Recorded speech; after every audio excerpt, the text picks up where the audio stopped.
The Rosetta Stone is not merely an ancient artifact.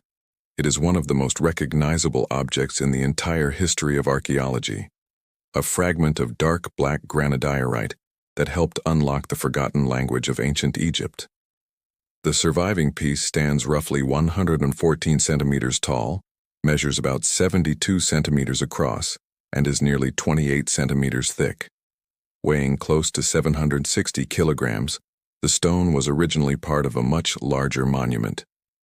Its inscription dates back to 196 BC, during one of the most politically complicated periods in Egyptian history. The stone was discovered on July 15, 1799, by a French military officer named Pierre-François Bouchard. He was working with Napoleon Bonaparte's expeditionary forces near the Egyptian town of Rashid, which the French called Rosetta, when the remarkable artifact was uncovered during the construction of a military fort. What made the discovery extraordinary was not simply the stone itself, but the writing carved across its surface. The inscription was divided into 3 sections. At the top was Egyptian hieroglyphic script, the sacred writing traditionally associated with temples and religious ceremonies. In the middle was Demotic, a more practical form of Egyptian writing used in administration and everyday official communication, and at the bottom was ancient Greek, the language of the ruling Ptolemaic administration. The 3 sections appeared to communicate essentially the same decree, giving scholars something they had never possessed before: a potential bridge between a language they could understand and scripts whose meaning had been lost for centuries. For more than 200 years, the story has been presented as one of archaeology's greatest breakthroughs. British scholar Thomas Young made critical advances in understanding the inscriptions, while French linguist Jean-François Champollion eventually built upon that foundation and announced his breakthrough in deciphering Egyptian hieroglyphs in 1822. That moment is widely regarded as the birth of modern Egyptology. But the story of the Rosetta Stone may be more complicated than the version most people learned in school. The stone itself has never changed. The inscriptions are still there. What has changed is the technology available to study them. In recent years, researchers have increasingly turned to computational linguistics, machine learning, and artificial intelligence to examine ancient writing systems. Projects such as Google's Arts and Culture Initiative, including the Fabricius platform developed with Egyptological expertise, have demonstrated how modern technology can assist researchers in analyzing Egyptian hieroglyphs. At the same time, researchers have begun exploring how large language models and computational techniques can be applied to massive collections of ancient texts. The goal is not to replace the work of traditional Egyptologists. Instead, these tools can identify patterns, compare thousands of inscriptions, and examine relationships between different writing systems at a scale that would have been impossible for a 19th century scholar. When the hieroglyphic, Demotic, and Greek sections of the Rosetta Stone are examined alongside the wider surviving texts of the Ptolemaic period, researchers can ask new questions about the document, questions that earlier generations simply did not have the computational power to investigate. And this is where the story becomes especially fascinating. The Rosetta Stone has long been treated as a solved mystery. We know where it came from. We know when it was created. We understand the broad meaning of its inscription, and we know how it contributed to the decipherment of ancient Egyptian writing. But modern computational analysis is opening the door to a much deeper examination of the text itself. To understand why that matters, we first need to understand what the Rosetta Stone was actually created to accomplish, because this was never just an ancient message carved into stone. It was politics. More specifically, it was a formal priestly decree issued in Memphis in 196 BC. Egyptian priests gathered to recognize and honor the young ruler Ptolemy V Epiphanes, commemorating the first anniversary of his coronation. The decree served a political purpose. The Ptolemaic dynasty was a foreign ruling family attempting to maintain control over Egypt and strengthen its legitimacy among the Egyptian population. The dynasty had ruled Egypt since 305 BC, when Ptolemy I Soter, one of Alexander the Great's generals, claimed control of the kingdom after Alexander's death and the subsequent collapse of his vast empire. The Ptolemies were not native Egyptian rulers, they were Macedonian Greeks. And that fact is essential to understanding why the Rosetta Stone was created in the first place. The stone was not simply recording history, it was helping a foreign dynasty present itself as the legitimate ruler of Egypt. And by placing the same political message into 3 different writing systems, the decree was designed to reach 3 very different worlds at once: the Egyptian religious elite, the administrators of the kingdom, and the Greek-speaking ruling establishment. That makes the Rosetta Stone far more than a key to deciphering hieroglyphs. It is also a carefully constructed political statement, one that reveals how language, religion, and power were used together to control a kingdom. And now, with modern computational tools capable of examining ancient texts in ways earlier scholars could never have imagined, researchers are taking another look at what this famous stone really tells us about the world that created it. They did not speak Egyptian. They did not worship Egyptian gods, at least not initially. They ruled Egypt as a foreign elite, administering a kingdom whose population spoke a different language, practiced different religions, and maintained cultural traditions stretching back 3,000 years. The challenge facing every Ptolemaic ruler was legitimacy. How do you convince a conquered population that you have the right to rule them? The Ptolemies solved this problem through strategic assimilation. They adopted Egyptian religious practices, or at least the appearance of them. They built temples in the Egyptian style.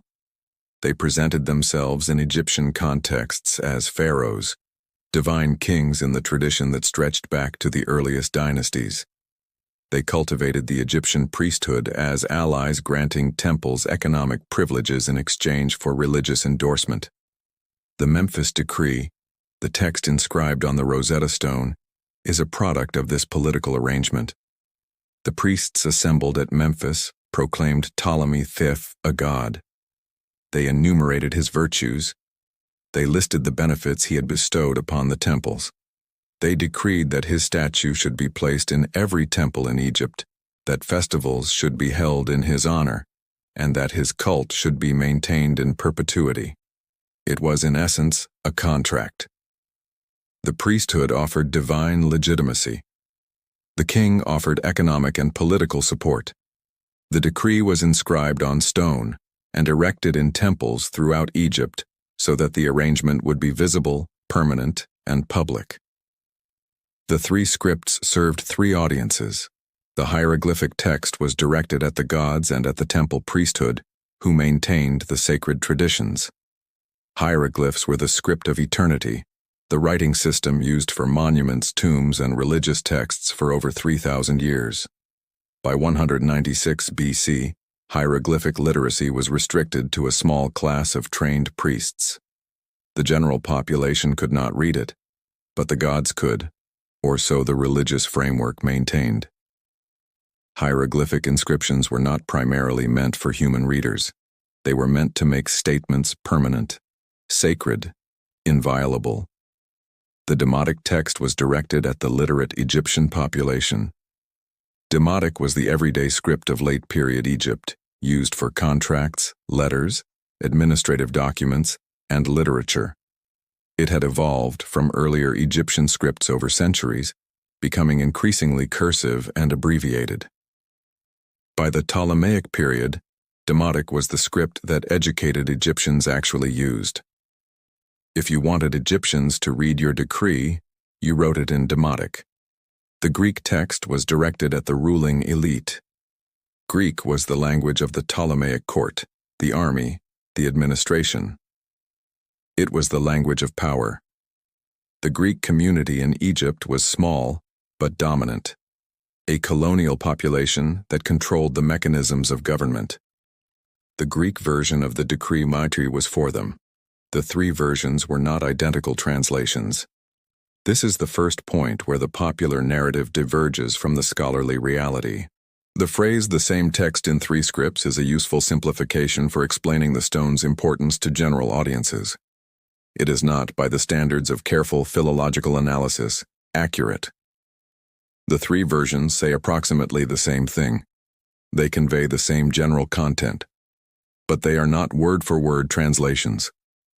They are adaptations, each version adjusted for its intended audience.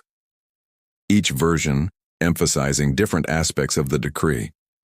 Each version using the rhetorical conventions appropriate to its linguistic and cultural context. Egyptologists have known this for over a century. The differences between the versions have been cataloged, analyzed, and debated in scholarly literature since the 19th century. But the popular framing the same text in three languages has persisted because it captures the essential utility of the stone for decipherment purposes. If the texts are approximately parallel, scholars could use the Greek, which they could already read, to decode the Egyptian, which they could not. That is what Thomas Young began and Jean-François Champollion completed. Champollion's achievement was genuine. On September 27, 1822, he presented his findings to the Académie des Inscriptions et Belles Lettres in Paris in a document known as the Lettres à Monsieur Dacier. He demonstrated that hieroglyphs were not purely symbolic, not a mystical picture writing where each image represented an idea, but a complex script that included phonetic elements. Hieroglyphs could spell out sounds. Names in particular were written phonetically.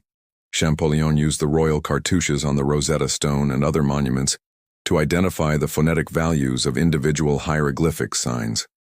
Once he had established the phonetic principle, the entire script began to open up. The decipherment was real. The methodology was sound. The foundation Champollion established has supported 2 centuries of Egyptological scholarship. What the AI analysis has revealed is not that Champollion was wrong. The popular understanding of what the stone says and what the differences between its 3 versions mean has been incomplete. The Google Arts and Culture project Fabricius, launched in July 2020, represents one of the first large-scale applications of AI to hieroglyphic translation. Developed in collaboration with the Australian Centre for Egyptology at Macquarie University, Fabricius uses machine learning trained on existing hieroglyphic texts to assist with translation and to make the writing system more accessible to non-specialists. Camilla DiBiase Dyson, then at Macquarie University, served as the principal Egyptological collaborator on the project. The tool is not meant to replace human scholars. It is meant to accelerate research, to identify patterns, suggest translations, and flag anomalies that human researchers can then investigate. The DeepMind project Ithaca, published in Nature in March 2022, took a different approach. Developed by Ioannis Asel, Thea Sommerfeld, and their colleagues, Ithaca was originally designed for ancient Greek texts, specifically for restoring damaged inscriptions and attributing texts to their geographic and temporal origins. The methodology uses deep neural networks trained on large corpora of ancient texts to predict missing characters, identify linguistic patterns, and date inscriptions based on stylistic features. The approach has since been extended to other ancient scripts. The implications for the Rosetta Stone are significant.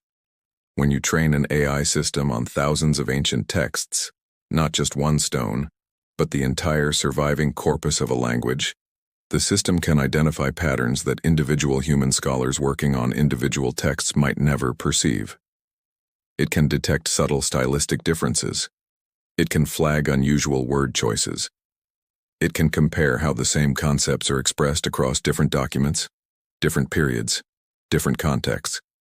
Applied to the Rosetta Stone and its parallel texts, the Canopus Decree of 238 BC, the Raphia Decree of 217 BC, and the other surviving synodal decrees from the Ptolemaic period, the AI analysis has begun to reveal systematic differences between the Egyptian and Greek versions that go beyond simple translation variation.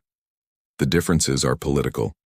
The Greek versions of the Ptolemaic decrees emphasize themes that would resonate with a Greek audience. They present the king in terms familiar from Greek political philosophy, as a benefactor, a protector, a guarantor of order. The Egyptian versions emphasize different themes. They present the king in terms familiar from pharaonic tradition as a divine being, a mediator between the human and cosmic orders. a sustainer of Ma'at, the Egyptian concept of cosmic balance and justice. The two framings are not contradictory, but they are different. They reveal a sophisticated propaganda operation, a deliberate effort to present the same ruler in different terms to different audiences. The priests who drafted these decrees understood their audiences. They knew what Greek colonizers wanted to hear. They knew what Egyptian believers wanted to hear. They crafted texts that would satisfy both. The AI analysis has made these differences quantifiable. Rather than relying on individual scholars' interpretations of individual passages, computational linguistics can systematically compare word choice, emphasis, and rhetorical structure across the entire corpus of Ptolemaic decrees. The patterns that emerge are consistent. The Egyptian versions consistently emphasize religious and cosmic themes. The Greek versions consistently emphasize political and benefactory themes. The differences are not random variations introduced by individual translators. They are systematic adaptations reflecting a coherent propaganda strategy. The Demotic version of the Rosetta Stone has received particular attention from computational linguists. Demotic has historically been the least studied of the three scripts. Demotic has attracted less attention than the others. Hieroglyphs attracted scholarly attention because of their visual drama and their association with monumental architecture. Visual drama made them prominent. Greek attracted attention because classical scholars could already read it. Classical training meant Greek was immediately accessible. Demotic fell between the two, neither as visually striking as hieroglyphs, nor as immediately accessible as Greek. It occupied a between position in scholarly priorities. The result is that Demotic studies have been under-resourced compared to hieroglyphic studies. The field was under-resourced for many years. The corpus of published Demotic texts is smaller. The corpus is limited. The dictionaries and grammars are less comprehensive. They are not as comprehensive as their hieroglyphic counterparts. The scholarly infrastructure is less developed. The supporting infrastructure lagged behind. Mark de Pauw at KU Leuven has been among the scholars working to address this imbalance. Mark de Pauw has helped lead that effort. His work on Demotic texts has contributed to the growing digital corpus that AI systems can now analyze. His efforts expanded the digital resources available to researchers. When AI tools are applied to the Demotic version of the Rosetta Stone, comparing it systematically to the hieroglyphic and Greek versions, and to the broader corpus of Demotic administrative and literary texts, patterns emerge that earlier scholarship had not fully characterized. New patterns appear when the texts are analyzed at scale. The Demotic version is not simply a cursive rendering of the hieroglyphic text. It is not just a handwriting variant. It is an independent composition drafted in the rhetorical conventions of Demotic administrative writing. It is an independent piece of writing. It includes phrases and formulations that appear in other Demotic documents, but not in hieroglyphic parallels. Those phrases link it to a wider Demotic practice.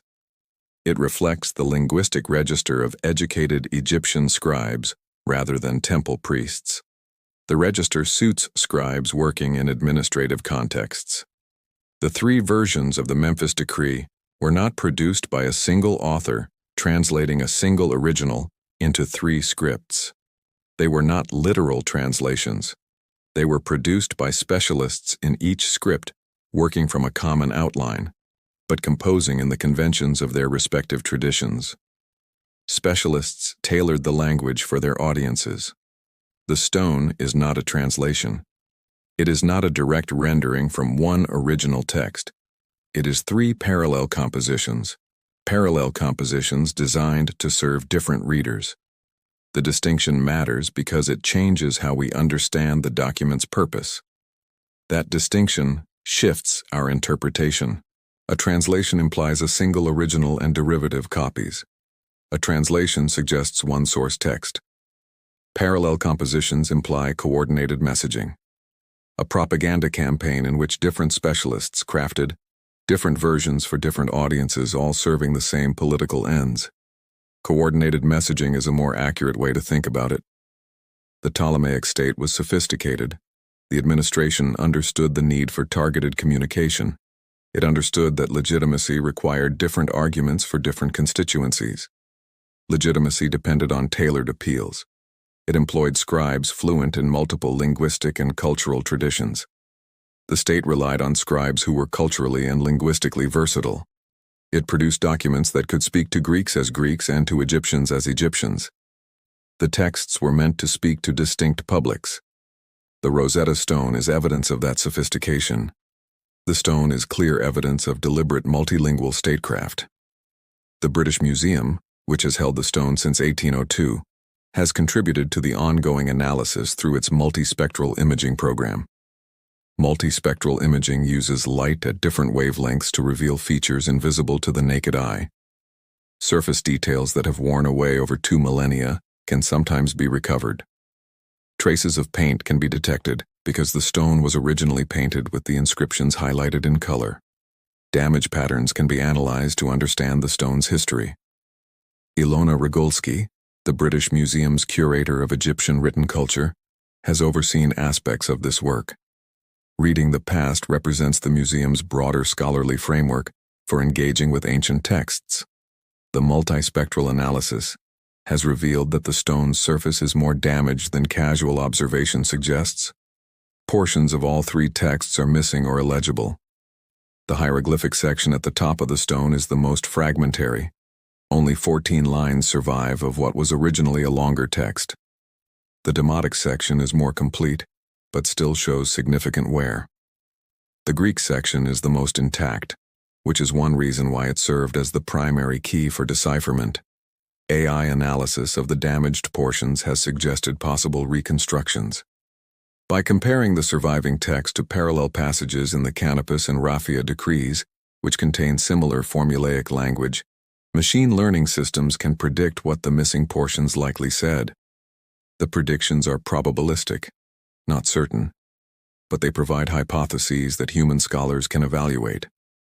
Richard Parkinson, the Oxford Egyptologist who served as a British Museum curator and who authored the definitive scholarly introduction to the Rosetta Stone in 2005, has engaged with the implications of computational analysis for understanding the stone's context. His work emphasizes that the stone must be understood not as an isolated object, but as part of a broader textual tradition. The synodal decrees that Ptolemaic priests issued repeatedly over more than a century. The Canopus decree of 238 BC honored Ptolemy III, Euergetes. The Raphia decree of 217 BC commemorated Ptolemy IV, Philopator's victory over the Seleucid Empire. The Memphis decree of 196 BC honored Ptolemy V Epiphanes. Additional decrees from later reigns survive in fragmentary form. When AI systems analyze these texts together, treating them as a corpus rather than as isolated documents, patterns emerge in how the priests had negotiated with the Ptolemaic state over time. The language of the decrees evolved. The benefits granted to temples changed. The rhetorical strategies shifted as the political situation changed. The Memphis decree, in particular, reflects a moment of crisis. Ptolemy V came to the throne as a child following the deaths of both his parents. His early reign was marked by native Egyptian revolts, foreign invasions, and political instability. The Memphis decree was part of an effort to stabilize the regime, to secure priestly support during a period of uncertainty. The AI analysis of word choice and emphasis reveals how the decree's language reflects this context. The benefits granted to temples are unusually extensive. The praise of the young king is unusually emphatic. The assertions of divine favor are unusually insistent. The text protests too much. It reveals, through its very intensity, the anxiety underlying the propaganda. The computational analysis cannot tell us what the Ptolemaic court was thinking, but it can identify patterns in the text that reflect the political pressures the court was facing. It can quantify the ways in which the Memphis decree differs from earlier and later decrees. It can situate the stone in its historical moment with a precision that traditional philological methods could not achieve. The implications extend beyond the Rosetta Stone itself. The methodologies being developed for ancient text analysis include neural networks, pattern recognition algorithms, and large language models trained on classical corpora. These methodologies are applicable across the entire field of ancient studies. Damaged inscriptions can be reconstructed. Anonymous texts can be attributed. Linguistic change over time can be tracked with unprecedented precision. Forgeries can be detected by identifying anachronistic word choices or stylistic features. The field of digital humanities is transforming how scholars engage with ancient texts. The Rosetta Stone, as one of the most famous and most studied ancient documents in existence, serves as a test case for these new methodologies. And if modern AI can uncover fresh details in a document that has been examined by scholars for more than 2 centuries, an even bigger question emerges. What could these technologies discover in ancient texts that have barely been studied? What secrets might be hiding inside thousands of forgotten papyri sitting in museum archives, storage rooms, and private collections? What new patterns could appear if researchers were able to computationally examine the entire surviving body of ancient Egyptian literature? The possibilities are enormous, and the technology is advancing faster than ever. The Egyptologists of the coming decades will have access to analytical tools that scholars like Champollion could never have imagined. Machines capable of comparing enormous collections of inscriptions, detecting recurring linguistic structures, and identifying subtle connections across texts separated by centuries. Yet the Rosetta Stone itself remains exactly what it has always been: a fragment of ancient political propaganda, a crucial doorway into a lost writing system, and one of the greatest symbols of human intellectual achievement. But the traditional story, the idea that 3 identical versions of the same message were carved onto the stone, providing a simple key that unlocked Egyptian hieroglyphs, is gradually being replaced by a more sophisticated interpretation. The 3 inscriptions are not perfect copies of one another. They are parallel compositions. Each was carefully designed as part of a coordinated political message, with different versions serving different audiences. And the decipherment itself was never a single dramatic moment when a forgotten language suddenly became understandable. It was a long process. Thomas Young established important foundations. Champollion pushed the breakthrough forward. And the investigation continues today as modern computational methods reveal details that earlier scholars simply did not have the tools to detect. The mystery was not completely solved in 1822. The foundation was established, and the research continued. Modern AI has not destroyed Champollion's achievements. It has built upon them. Instead of viewing the Rosetta Stone as nothing more than a translation key, researchers can now examine it as a highly sophisticated political document, a carefully constructed piece of communication created by a foreign ruling dynasty trying to establish its legitimacy among the people it governed. The 3 versions of the Memphis Decree were produced for different audiences and by specialists who understood how language could influence perception. Each inscription could emphasize ideas that mattered most to the people expected to read it.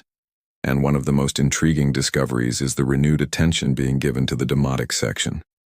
For generations, the hieroglyphic and Greek inscriptions have dominated the popular story. But the Demotic text contains its own rhetorical structures and linguistic characteristics that become much more interesting when examined closely. The stone also becomes more meaningful when placed within the larger historical record. It was not an isolated miracle that somehow survived from antiquity. It was part of a much broader tradition of priestly decrees that documented the complicated relationship between the Ptolemaic monarchy and Egypt's powerful religious institutions. And when viewed through that wider lens, the Rosetta Stone becomes even more fascinating. The propaganda becomes more sophisticated. The political strategy becomes more complicated. And the accomplishments of both the ancient priests who composed the decree and the modern scholars who worked to understand it become even more remarkable. The Rosetta Stone was never simply a puzzle waiting to be solved and forgotten. It is a document that continues to evolve in meaning as our methods of studying the past become more advanced. The latest AI research is not the final chapter.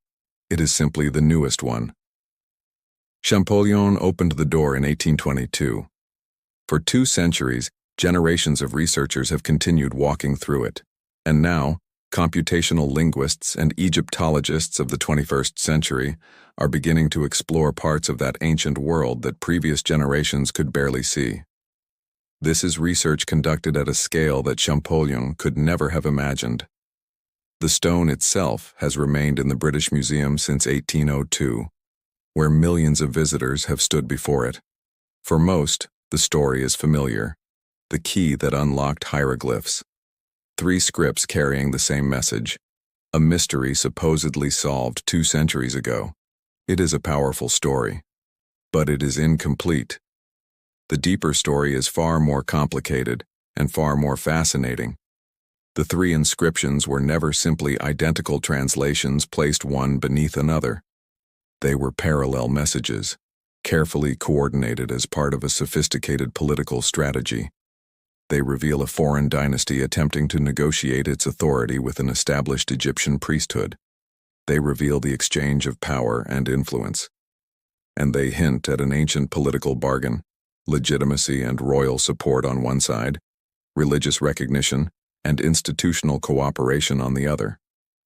When examined with the analytical tools of the 21st century, the Rosetta Stone begins to tell us more than Champollion could have extracted from it, and far more than the simplified popular version of its story ever suggested. The original decipherment was not wrong. It was simply not the end. In many ways, it was only the beginning. The stone still has more to tell us.